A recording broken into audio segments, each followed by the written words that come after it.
The courtroom was silent when the little girl stepped forward, her backpack hanging from one shoulder, her voice barely louder than a whisper.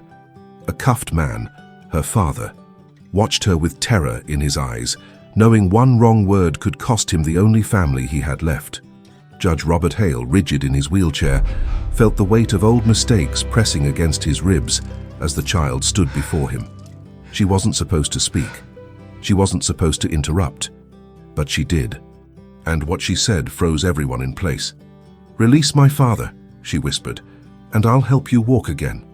Laughter rolled through the courtroom until the impossible began to unravel. Phone logs, hidden truths, and a child's courage would collide with a judge's buried guilt in a life-changing story that no one in the room would ever forget.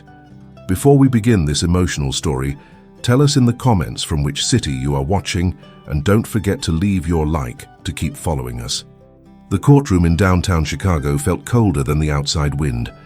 Fluorescent lights buzzed above the rows of wooden benches, washing every face in a flat, grey tone. Judge Robert Hale sat behind the bench, his black robe draping over the sides of his wheelchair like a heavy curtain. He tapped the armrest twice, an old impulse from before the chair, before the stroke, before the guilt that never slept. "Case 4821, the clerk called. State of Illinois versus Marcus Turner." Marcus stepped forward in county blues, the chain between his ankles clinking softly. He kept his hands close to his body, cuffed wrists trembling just enough to betray how terrified he was. A 34-year-old warehouse worker who had lost his job, his savings, and almost his hope. Just not his daughter. Olivia sat in the second row, legs dangling above the floor. 8 years old, navy jumper, white polo, hair pulled back into a neat ponytail she had done herself. Her backpack rested on her lap, as if holding it tight might keep the world from cracking open. Judge Hale scanned the file, jaw tightening. Robbery, confusion of identity, public defender, no bail. He knew this pattern too well, too painfully well. His fingers shook, a faint tremor hidden inside the folds of his robe. "Mr. Turner," he said, voice clipped, "you stand accused of participating in an armed robbery." "I wasn't with them," Marcus blurted, eyes wide. "I was waiting for the bus to pick up my kid. I told them—" His public defender placed a firm hand on his arm. "Marcus, let me handle this." Hale's stare sharpened. "One interruption, and I will hold you in contempt." From the benches, someone snorted quietly. Not amusement, just the weary cynicism of people who had heard too many broken pleas. The prosecutor stepped forward. "Your Honor, the defendant was seen fleeing the store moments after—" "I was running to my daughter," Marcus said again, turning toward Olivia. The chain tugged at his ankles. "Tell them, Liv. Please." Olivia swallowed hard. Her fingers tightened around her backpack straps. She didn't speak. Judge Hale felt something twist in his chest, something old and unwelcome. He pushed it down. Then a small voice rose. "Your Honor." Olivia stood, knees knocking against the bench. Can I say something?" Her question froze the entire courtroom. Olivia's voice trembled in the air, thin but steady enough to slice through the courtroom's restless noise. Judge Hale blinked, momentarily thrown off balance. Not by the request itself, but by the clarity in her eyes. Children rarely looked at him like that. Most hid behind adults. She didn't. "Miss—" He paused, searching the case file. "Turner. You understand this is a formal hearing. You can't just—" "I know," she said softly. "But nobody's listening to my dad." A murmur rippled through the benches. Marcus's head lowered as if bracing for impact, shame and fear tightening his shoulders. His public defender exhaled, exhausted. The prosecutor folded her arms. "Your Honor, this is highly irregular." "Quiet," Hale snapped, surprising even himself. He tried to adjust his posture, but the chair reminded him of its presence with a metallic click. He hated that sound. He gestured toward Olivia. "Come forward." The child picked up her backpack, holding it against her chest like armor, and walked slowly down the aisle. The room seemed to breathe with her. Each step echoed louder than the last. Marcus watched her with a mix of pride and dread. "Liv, you don't have to do this," he whispered. She stopped beside him, close enough that the guard shifted uneasily. Up close, Judge Hale noticed the faint bruise under her sleeve. the kind caused by leaning too long on hard school desks. Signs of a child carrying more than homework. "Tell me why you want to speak," Hale said. Olivia opened her backpack and pulled out a small spiral notebook with pink edges. Stickers covered the front. Stars, hearts, a tiny cartoon bus. She didn't look at anyone as she flipped to a folded page. "I write things here when I'm scared," she said, "or when I don't know how to say them out loud." The judge felt a prick under his ribs, something uncomfortably familiar. Memories of a different notebook, a different child, a different courtroom. She held the page in both hands. "My dad was supposed to pick me up at the bus stop in New York Avenue," she corrected herself with a tiny frown. "At the Chicago bus stop near the corner. He's never late. Not ever." The prosecutor interjected. "Young lady, your father's alibi has already—" Olivia didn't look at her. She kept looking at the judge. "He ran," she said. "But he ran because I called him. Because I was scared. There was a man near the bench who kept asking me questions. I told my dad and he ran to me, not from the store." Silence fell. Not disbelief, but uncertainty. Judge Hale tightened his grip on the armrest. Something in the girl's voice, the desperate precision of her truth pressed against the walls he'd built for years. Still, protocol was protocol. "Miss Turner," he said slowly, "why didn't you tell the officers this before?" Olivia hesitated. Her lower lip quivered just once.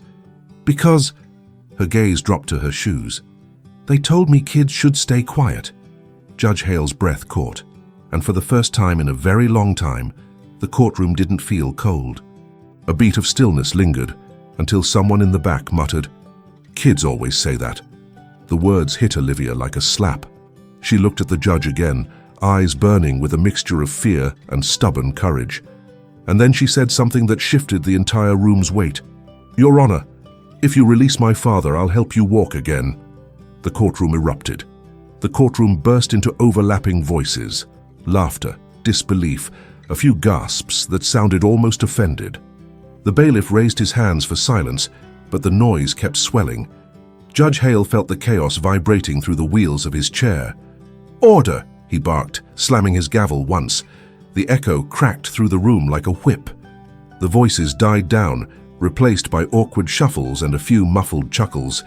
Hale stared at the little girl.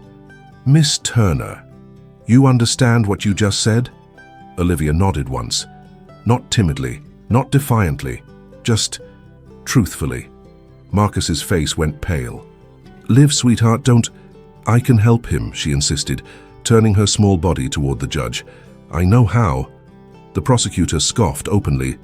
"Your Honor, this is absurd. We can't entertain—" Hale lifted one hand, shutting her down with a gesture more tired than stern. "Let the child speak." A faint quiver ran through his fingers, and he curled them into a fist. Olivia took a step closer to the bench. From this distance, Hale could see the worn notebook trembling in her hands. She wasn't as fearless as she pretended. "How would you help me walk?" he asked, voice neutral. "Explain it." She opened the notebook and revealed a page covered in drawings, little stick figures, arrows, simple sketches of legs, braces, and wheelchair wheels. It looked childish, but also strangely observant. "My teacher at the community center," she said. "She helps people with exercises, people who can't move their legs. I sit in the back and draw what she teaches." She swallowed. "I know it's not magic, but she says even small things can help someone get stronger again." Marcus's eyes glassed over, shame crumpling his features. "Liv, baby, he's not asking for—" "I know he's a judge," Olivia interrupted gently, "but he looks like he hurts, like inside and outside." The room went still, a single raw truth hanging in the air. Judge Hale blinked twice. That old pressure pulsed behind his ribs again. Guilt, memory, the image of another innocent man he'd sentenced years ago. A man who never got a second chance. He straightened in his chair. "Miss Turner, I appreciate your concern, but this is a criminal hearing, not—" Her voice cut through softly. "I just want someone to listen to him." She pointed to her father without turning. "Please." A long beat stretched, the courtroom holding its breath. Then Hale spoke slowly. "Mr. Turner, Is what your daughter described accurate? Marcus didn't answer immediately. He stared at Olivia, her tiny frame, her trembling hands, her courage that felt too heavy for her age. His throat tightened. Yes, he whispered. I ran because she called me. I thought something was wrong. I didn't care about anything else. Hale studied him, really studied him, for the first time. Then he turned to the prosecutor. Do we have any corroboration regarding the child's location and time of call? She frowned. We have not checked phone logs yet. A murmur swept through the benches. The judge's eyes hardened. Then don't dismiss her again. Olivia lowered the notebook, hope flickering in her eyes. And somewhere inside him, something old and heavy shifted, just slightly, but enough to be felt. Judge Hale leaned back slightly, the wheels of his chair shifting with a soft creak. The sound echoed through the courtroom, quiet but unmistakable. He folded his hands, forcing them to stop trembling. His gaze drifted between Marcus, Olivia, and the prosecutor, weighing something far heavier than evidence. Phone logs, he repeated. We will obtain them. Immediately. The prosecutor stiffened. Your Honor, that will take time. And given the seriousness of the charge, time, Hale cut in, is the least of our concerns when a man's freedom and a child's safety are involved. His tone held no heat, just a firm, measured control that left no space for argument. Marcus lowered his head, not in defeat but in something closer to fragile hope. Olivia stepped half a foot closer to him, her hand hovering near his sleeve, but too afraid to touch it with the cuffs still on. The judge turned toward the bailiff. Escort the defendant to the holding area. I want him available as soon as we receive those logs. The bailiff nodded and reached for Marcus's arm, but Marcus paused, turning to the judge. His voice cracked. Thank you, Your Honor. Hale didn't respond, but something flickered in his eyes. Something that made the prosecutor's expression tighten with unease. As Marcus was led away, Olivia clutched her notebook to her chest, watching him disappear through the side door. The heavy clank of it closing made her flinch. Miss Turner, Hale said more gently than he intended. You can return to your seat. She didn't move. She stood frozen in the aisle, her small shoulders trembling. Is he still in trouble? She asked. Your father is not convicted of anything, Hale replied carefully. He is being held until the facts are confirmed. But people get lost in places like that, she whispered, eyes dropping to the floor. My teacher says when you're poor, nobody hears you. A quiet murmur rippled through the room, surprise, discomfort, a truth that landed where it hurt. Hale inhaled slowly. Her words hit too close, too painfully close. He cleared his throat. Miss Turner, step forward again. She did, cautiously. Caio said you'd draw what you see in physical therapy classes at your community center, Hale said. Why? Because I like understanding things that are broken, she said softly. Sometimes broken things just need someone to sit with them, to try. The judge's throat tightened. A memory flickered of the man he'd sentenced wrongfully years ago, his wife holding a photo of their son, asking Hale why nobody tried harder to see the truth. He looked away. Do you have an address where you can wait while the investigation continues? He asked. Olivia nodded. My neighbor is outside. She brought me. Good. Hale hesitated, then added, You may go with her. The court will contact you soon. Olivia stepped back, but before she turned, she said softly, Thank you for listening to him, and to me. Hale didn't trust his voice enough to answer. As she walked up the aisle, notebook pressed tight against her chest, Hale watched her go, feeling for the first time in years the crack of light that slips through old guilt. Yet before he could dismiss the session, the courtroom door opened again. A deputy rushed in. Your Honor, he said, breathless, we found something in the phone logs. You're going to want to see this. The room went still. The deputy handed Judge Hale the freshly printed phone logs. Hale scanned them quickly, his eyes narrowing. 2 calls from Olivia's number, both placed at the exact time Marcus claimed. Both made from the bus stop, not anywhere near the liquor store. The courtroom shifted, a quiet unease spreading through the benches. The prosecutor cleared her throat. Your Honor, this could simply mean... It means, Hale interrupted, that the child's testimony was dismissed without review. His voice remained calm, but the undercurrent of disappointment was unmistakable. Marcus was brought back into the room, confusion tightening his posture. Olivia slipped inside behind the bailiff, clutching her backpack. Hale turned the pages toward the prosecutor. This evidence supports the defendant's account, and it raises concerns about the initial arrest. A ripple of murmurs followed. Marcus stared at the table, almost afraid to hope. "Your Honor, does this mean—" "It means," Hale said, choosing his words carefully, "we need complete verification before proceeding, but you are no longer being treated as a suspect fleeing the scene." Olivia took a tentative step toward her father. "Is he okay now?" Hale softened his tone. "He will be allowed a supervised visit, right now." Marcus inhaled sharply, part relief, part disbelief. The bailiff stepped aside, allowing father and daughter to embrace. Olivia pressed her face into his chest, holding him as if she could hold time still. Hale watched them, the image pulling at something buried beneath years of restraint. A memory, a regret he had worked hard to silence. Before he could speak again, the deputy returned. "Your Honor," he said, "we just reviewed the store's surveillance footage. There's no sign of the defendant inside." The room fell into stunned quiet. Hale steadied his breathing. "Bring me the footage." As the deputy left, Hale glanced at Olivia, her small hand gripping Marcus's sleeve, her notebook tucked under her arm, and he felt it again, that subtle shift, the kind that happens right before a truth breaks open. The monitor flickered as the footage loaded. Static, a timestamp. The liquor store interior. Two masked men burst inside, loud, frantic, but Marcus Turner was nowhere in the frame. Not entering, not standing near the shelves, not fleeing. The prosecutor's rigid posture faltered.